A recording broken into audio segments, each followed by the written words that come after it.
Hi hello नमस्कार. तर कशात सगळे मजेत ना. मी शिवानी तुमचं आणखीन एका व्हिडिओमध्ये ना खूप सारं स्वागत करत आहे. तर आज बनवणार आहे ते पातळ पोह्यांचा चिवडा.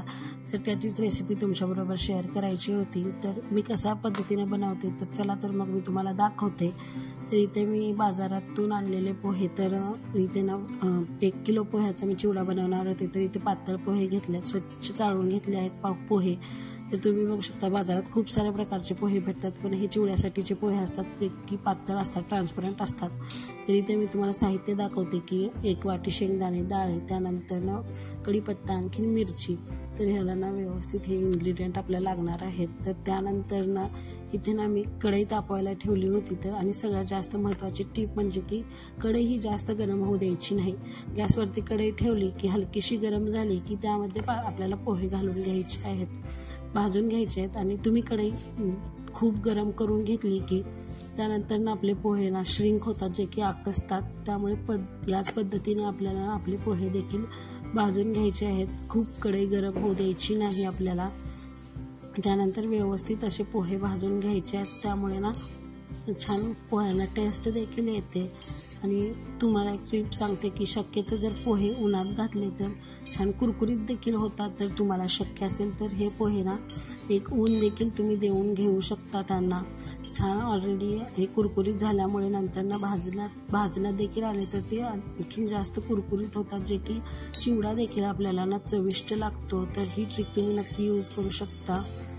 या पद्धतीने 2-3 बॅचमध्ये ना आपल्याला हे आपले पातळ पोहे ना भाजून देखील घ्यायचे आहेत. आणखीन मीडियमच फ्लेमवरती हे पोहे आपल्याला भाजून घ्यायचे आहेत. तिथे बघू शकता छान असं पोहे देखील भाजत आले होते. तर ही पद्धत यूज करायची, जास्त गॅस मोठा ठेवायचा नाही. त्यानंतर पोहे देखील जास्त छान भाजले जातात बारीक गॅसवरती. तर त्यामुळे ना इथे तुम्ही बघू शकता छान असे कुरकुरीत देखील पोहे झाले होते. तर इथे मी 3 बॅचमध्ये पोहे भाजून घेतलेत 1 किलोसाठी. आणि त्यासाठी ना भांडं देखील पसरट घ्यायचे, जेणेकरून आपल्याला पोहे हलवताना देखील जास्तीचा त्रास देखील होणार नाही. त्यामुळे तर हे पोहे छान भाजले देखील जातात. त्यानंतर तुम्ही इथं बघू शकता म्हणजे सगळे एक एक करून पोहे देखील भाजून झाले होते. त्याच कढईमध्ये ना आता आपल्याला तेल घालून घ्यायचं आहे. आणखीन आपल्याला त्याच कढईमध्ये शेंगदाणे देखील तळून घ्यायचे आहेत. थोडंसं तेल घालायचं, शेंगदाणे व्यवस्थित तळून घ्यायचे.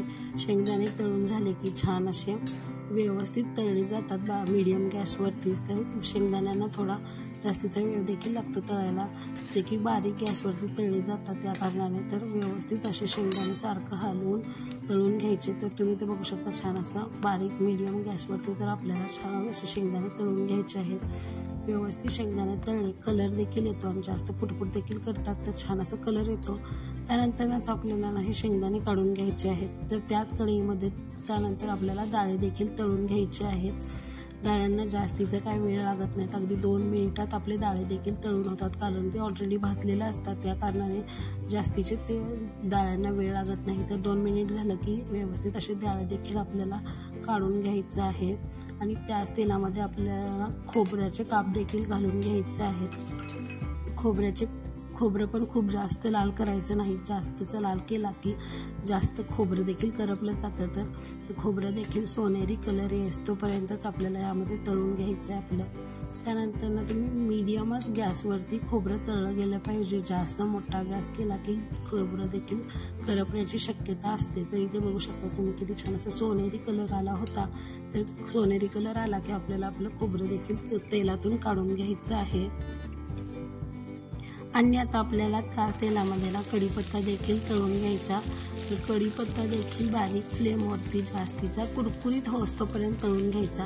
कढीपत्ता ना कुरकुरीत झाला तरच टेस्टी लागतो, आणखीन छान मऊ देखील पडणार नाही. तर इथे कढीपत्ता देखील मी लो फ्लेमवरती कुरकुरीत असा तळून घेतला आहे. आणि त्याच तेलामध्ये आपल्याला आता कोथिंबीर घालून घ्यायची आहे. कोथिंबीर देखील बारीक गॅसवरतीच आपल्याला जास्तीची तळून घ्यायची.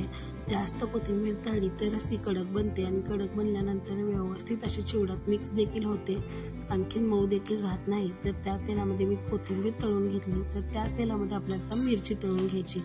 मिरची देखील बारीक फ्लेमवरती व्यवस्थित अशी कुरकुरीत तळली गेली पाहिजे।